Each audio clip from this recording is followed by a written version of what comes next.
The streets were filled with fire and fury. A protest led by Kenya's Gen Z turned deadly. And now, serious questions are being asked. Was a member of the Kenya Defense Forces behind the fatal shooting of unarmed protesters? And if so, why hasn't the government come clean? Welcome to Sauti Mzalendo News, where we break down the truth behind the headlines, in language that speaks to you, the people. It all began with a bill, the 2024 Finance Bill, packed with new taxes on basics like bread, diapers, and mobile money, triggered something no one saw coming. Young Kenyans, many of whom don't even vote yet, took to the streets. They called themselves Gen Z, but they were more than a hashtag. They organized online. No political leader, no bribes, just pure passion. Reject Finance Bill 2024 trended non-stop.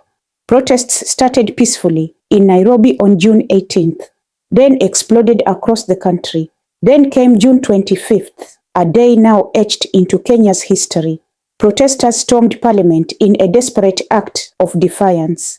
What followed was horrifying. Security forces opened fire. At least 22 people killed, dozens injured, tear gas, live bullets, screams, chaos. Eyewitnesses claimed some shooters were not in police uniforms, raising fears that KDF soldiers meant to defend the nation may have been deployed against its own people. So, what does the evidence say? Human rights groups like Human Rights Watch allege kidnappings, torture, and even extrajudicial killings. The Independent Medical Legal Unit says over 35 protesters were shot dead by police.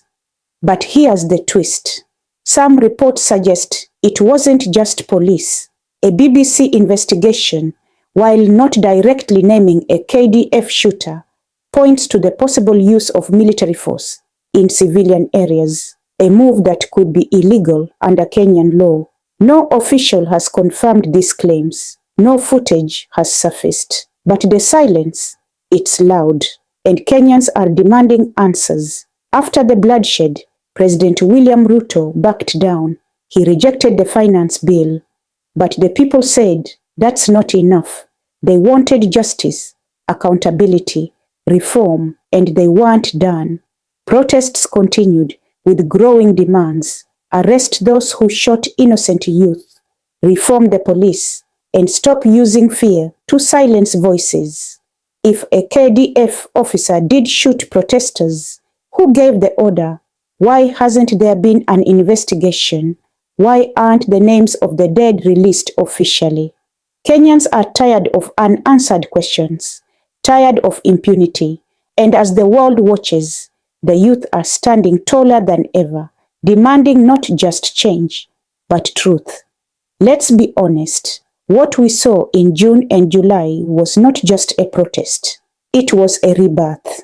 Kenya's youth reminded us all that democracy isn't just a vote every 5 years. It's a fight every day. And when bullets meet unarmed youth, we must ask, what kind of country are we building? If it is true that a soldier meant to protect us pointed a gun at our children, then we all deserve justice, not just statements. We cannot normalize silence. We cannot bury the truth with the dead. Here at Sauti Mzalendo, we stand with the people, not the powerful, not the armed, but the brave, the ones who ask the hard questions and demand answers. And this is the voice of the people. Kaa rada. Sauti ni yako.